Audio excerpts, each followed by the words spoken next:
So I guess we'll go ahead and get started. And you know what it is? Colette is up first. All right. Thank you, everybody. Either by the tools right in those two first garbage cans or. All right. Good morning, everyone. We were just chatting about how nice it is to see each other's faces and you know, being able to continue the work that we do together. And so I just have a really quick update for you on some of the activities with the Teacher Learning Hub in particular, and then a little bit more information about the remote learning sharing sessions that our team here at the OPI has been hosting over the last 6 weeks. So number one, with the Teacher Learning Hub, I just have a few pieces of information to share. As of March 30th, and today is the last day of the month, so we'll actually be pulling our user analytics at the end of the day today for April. But we've been averaging about 300 users per day, and that's an increase of about 25% over comparable time last year. So we're really seeing that uptick in professional development being accessed on the hub on that day-to-day basis. In addition, we've had 388 new users. That brings our total of active Teacher Learning Hub users to 12,586. We see that trend in an additional uptick in the number of new users on the hub over the last 2 months, as that continued encouragement about the value of the hub to our teachers. Since July 1 of 2019, 21,439 renewal units have been earned, and over the February and March period, nearly 6,000 renewal units were earned during that period of time. That's almost a third of the total renewal units for the year to date. And so again, we're seeing that real uptick in access to the hub courses as a way to develop our professional teaching staff, as well as paraprofessional teaching staff. That's another of the large group or a group that's increased its usage in access to the Teacher Learning Hub. Just another couple pieces of data. In March, there were 1,056 course completions in the month of March. And that's double the previous year's March numbers. And we're seeing that trend February, this big uptick in March. And then, as I said, at the end of the day today, we'll have our April statistics to compare that to. But we're really pleased that we're able to meet the demand and need for professional development. Another of our really important metrics that we look at on a month-to-month and if not day-to-day basis is the overall satisfaction with the courses that we have. We have a 4-point rating scale for overall satisfaction, and our average is 3.73. So we're really happy with that continued high satisfaction with the courses that we're offering. Our staff is continuing to do additional course development. And we're really paying attention to what we're hearing from our partners, what we're hearing through remote learning sharing sessions about high priority professional development needs that we can create new courses to support. So we're dedicating time and resources in that effort, as well as using our evaluation data to update courses that are seeing high demand and may need some adjustments or updates based on a lot of the problems that we're trying to solve now in terms of supporting remote online learning and the various needs of professional teaching staff as well as paraprofessionals. So one ask to this group, and I'll put my email in the chat box. If you have ideas about content that may be of high interest or high need for your organizations, or that you're hearing might need or would benefit from having a hub course developed, love to hear from you on that. There is a form on the hub Teacher Learning Hub homepage that you can submit those requests to formally, but I'm always happy to visit with any of you and hear your ideas on those course suggestions. Any questions on the hub? Hey, Colette, it's Marco. Hey, Marco. You know, I'm just every time I hear about the hub, I am so proud of the work that we did getting the grant to get this off the ground. And I'm very thankful that OPI took this up, and I just don't know that there is a more successful AFT Innovation Fund grant project in the country. We were proud to be able to do that. We want to thank you guys that helped us with that. And I just want to thank you for continuing the great work with that hub, because it was a vision back when we did the Digital Academy way back when, and it came to fruition, and it's just great, and one of my shining moments of my little small career. Thank you so much, Marco. That it's been an incredible ride, and we've learned so much together. Look at that. Can't wait for what's next. I have just a couple of things, a little bit more data, because I'm all about the data. We've hosted remote learning sharing sessions for the past 6 weeks. And as of today, I just finished the last of the remote learning sharing sessions for this week with school librarians. So we've been able to engage with 2,685 educators over the last 6 weeks. And predictably, our first week where remote learning and online learning was something that was very new and we all needed a lot of support in, we had 976 people engage in that first week alone.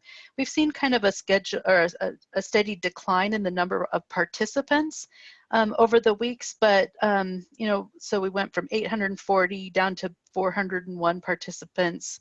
And then we're just over 100 over the last week.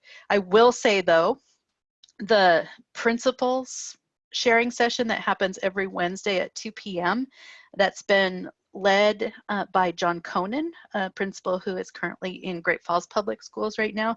But that group consistently is between 90 and 100. Kind of the high water mark was 115 participants in that weekly chat. And that continues to be a real focus for us to support those conversations and to just learn from all of the incredible things that principals are doing, school leaders are doing in service of kids, and making sure that all kids are accounted for and supported as best we can. So we're looking forward to continuing the remote learning sharing sessions. We'll have a schedule for weeks 7 and 8 posted on our website by the end of the day today.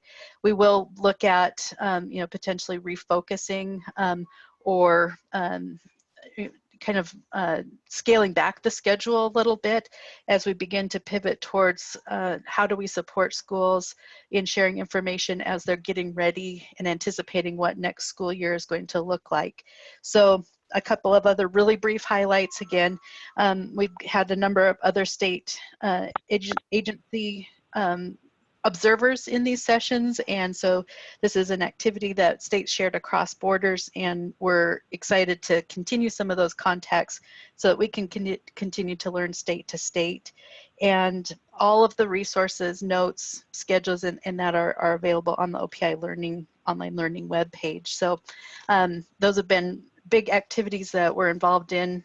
The hub and the remote learning sharing sessions, the OPI is really happy to be able to support educators sharing their best ideas through the tools that we have. So with that, if there are any questions, I'd be happy to answer those. But other than that, I'll turn it back to Elsie and to Dylan, and we'll move on with our day. Thanks so much. So Colette, yeah. Just a couple of comments and questions. First of all, thank you much for that principals sharing session and for engaging with John Conan in providing that. He has great respect amongst our principals, and so I think that's been a large part of getting 100 or more folks into that room for really rich discussion. And so that's a good get. I just wanted to report to the group as well that the Secondary Principals Association and the Elementary Middle School Principals Association and the Superintendent Regions, each one of those groups have regions, and those leaders of those regions have been conducting almost weekly sharing sessions between superintendents and or principals, regionally based, with the leadership of that region, helping to just get people into the room to have the discussions. And so just wanted everybody to know that that's going on. Most specifically, the Northwest region, the Western region of Mass, the Northeast region of Mass, the Central region of Mass, the Highline region of Mass. On a weekly basis, they're having ongoing discussions around everything about COVID and their implementation plans, etc., through our network. So these are really good things, I think, you know, for the mental health of all of the folks that are involved, as well as for being able to share with colleagues what's happening as a result and what they're trying to implement in their schools is very, very important at this time. And so appreciate the structure of allowing that sharing that has been facilitated here at the office, and just giving you information that structure is also in place through our SAM regions, basically, of those different groups for those discussions to continue to take place. Thanks, Kirk and Collet. Any other questions or comments for Collet or on the Teacher Learning Hub? Thanks, Colette. I know you've got a busy day, and I so appreciate you being on this morning. Thank you. Next, we have Michael with some updates on the Mighty Grant. And Crystal. And Crystal, thanks for joining as well, Crystal. Good morning, everybody. Hope everybody's doing well. I'll go real quickly here and just give some non-COVID-19 related information. Been a while since we've had some of that. So the Mighty Grant, this is, Mighty stands for Montana Innovation Through Infrastructure. This is the latest statewide longitudinal data system, or SLDS grant, that we received from the U.S. Department of Education earlier this year. This is the fourth grant. The first one was back in 2009, and this is what started. I think most of you are probably familiar with our GEMS data warehouse. This grant is around modernizing the technology and the infrastructure, primarily around those elements around our data warehouse. Crystal Armstrong, who is the program manager, is going to run through real quickly just some of the high points of what the grant, what the benefits and purpose of the grant award, what we're going to do with that. Excuse me, Crystal. Hey everybody, I'm gonna, I think I can share my screen, so I'm gonna try and share that document that was included in the agenda. Can everybody see that? I'm down at the bottom here. So I'm just going to run through real quickly what we have planned here within the Mighty Grant for the next 4 years for everybody. As Michael said, this is our fourth SLDS grant. And so the main purpose of these grants is to help state education agencies, districts, schools, everybody make data-driven decisions. And so they've helped us to build a data warehouse.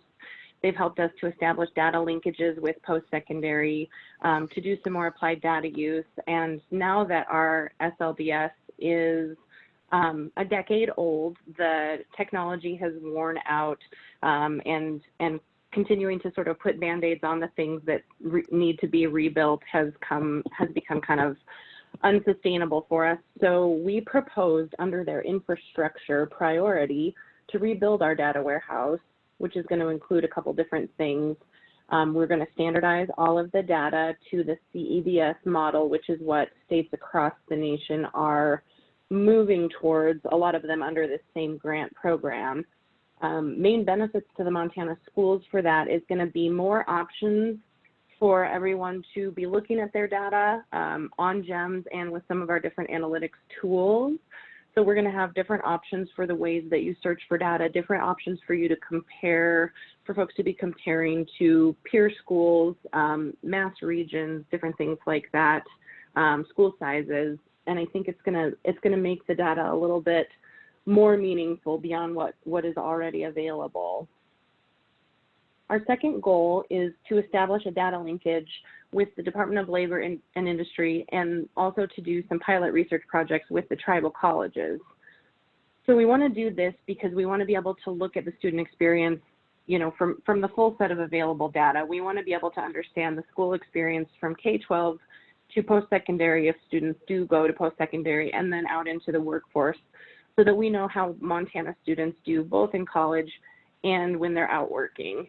This will help us look at CTE data a little bit more clearly, and it'll help us work with the other state agencies who have a lot of the same questions about data that we have.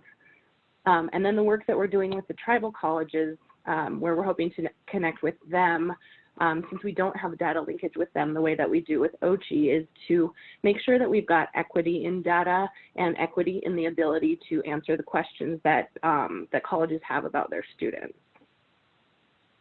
Oops, pop back up here. And then our final goal is going to be sustainability. And so anytime you implement a new system, we have to redo processes, procedures, all the documentation, things like that.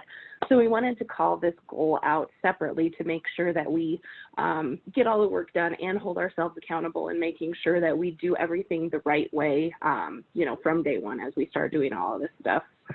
We're also going to work on cross-training within the agency for the data staff so that we don't lose that institutional knowledge, you know, when folks are promoted or there's turnover, whatever it may be, and to make sure that if someday, and I hope not, the grant funding were to go away, that we've got everything in place within the structures of the agency to continue that good work. So basic benefits to schools for that one is obviously going to be more continuity, more consistency, more people that you can access who know the answers to questions, and then the ability to do some more refined analytics and put your data to use a little bit better. I think that is all I have, but I'd be happy to answer any questions that anyone has as well. Thank you, Crystal. Any questions? Crystal and Michael, this is a really exciting opportunity to expand the great work that you guys are doing. Are there any questions? Thank you. Good job. If not, we've got Donnie and Julie up next, and I know they'll have to make their presentation kind of short because we're jumping on a call with the American Indian Education Caucus in about 10 minutes. So. Yes, thank you, Dylan. This is Julie, and we're really excited that Donnie Wetzel Jr. Has taken the Tribal Family Community Liaison position that started at the end of February, beginning of March, right, as we were entering into our national emergency with COVID. So I just want to say thank you publicly to Donnie as he stepped in to this role and has really been providing strong conversations out there with our tribal leaders of what is happening in our education communities. But this position that we just formed and started really directs and leads the collaboration and communication efforts between the OPI and our Montana tribes by empowering tribal leaders and communities and families to develop, you know, local and tribal specific educational practices that will improve the school performance and student achievement.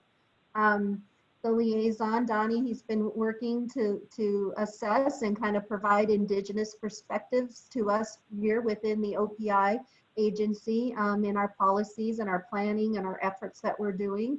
And he's done a significant amount of work on bridging the American Indian Student Achievement Unit with our comprehensive support and improvement efforts. And so this is just a really exciting role to have here as we think about our tribal consultation and ensuring that our efforts are really empowering to our tribal leaders and our communities and letting them at the local level lead this work.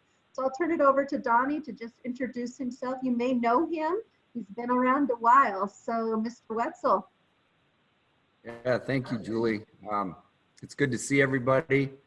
Julie pretty much covered my role. I'm excited in this I previously worked with the Tribal Leaders Council and worked with our tribal nations for years and have moved into OPI and the education system and did a lot of work on trying to incorporate more of our Indigenous knowledge and youth leadership models to get our students to a better place and better future. So this is just almost seen as an opportunity to be a bridge builder. I don't know everything about things, but I have a lot of relationships and good people out there guiding me. So just getting the right people to the table moving forward, I think is going to be really exciting, and it'll help benefit our youth more than ever as we try to get them more balanced and centered in who they are. And as most of you know, there is difficulties out there in Indian country, but we're really going to look at some of the strengths and positives of Indian country and bring that to the forefront and just get more of a tribal voice to the table. And I thank Superintendent Arnson for kind of creating this position to set that in motion a little bit more. And I'm just excited. I want to do my best, and I see a lot of familiar names out there, and I will most likely be in touch as we start to build this program. So that's about all I have to say. Thank you for letting me get on the call. Bonnie and Julie, want to make sure that if there's any questions, this is relatively new, but putting more of an emphasis on student and the connections. And Donnie, you were spot on. It's about a bridge and making sure that we're building. And no matter what troubled water goes between or under or over, we want to make sure that that bridge is built solidly. So thank you for your leadership, and going to look forward to it more. And thank you, Dr. Merkel. I appreciate your understanding. I know you've got a call here shortly, so we'll move on. If there are any other questions. Thank you. So we've got, Cheryl is going to discuss our phase one, and this whole discussion with you is how we're reunifying, coming back to what the agency has been doing at this point. So the reunification has to do with coming in, hopefully in a post-COVID. Right now we know we're only in phase one, but with our 300 plus employees and our footprint of 3 buildings at the Capitol Complex, and how we have traditionally served schools by getting in a car and being among the schools, it's going to look different.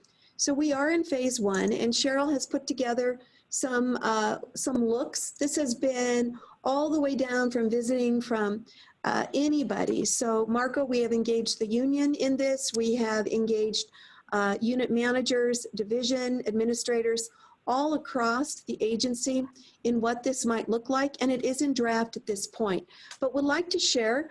We haven't heard much from the other agencies, and so we are, doing this, I think, ahead of time. I know other agencies are working on what their reunification plans look like. But Cheryl, please share.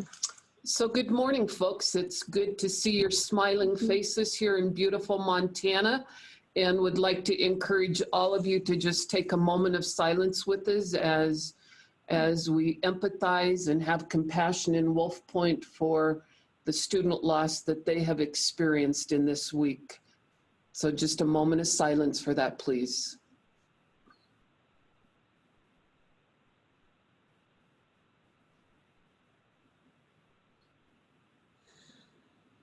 Thank you. It leads into part of what phase one, phase two, and phase three are about. And it's the well-being and safety of employees.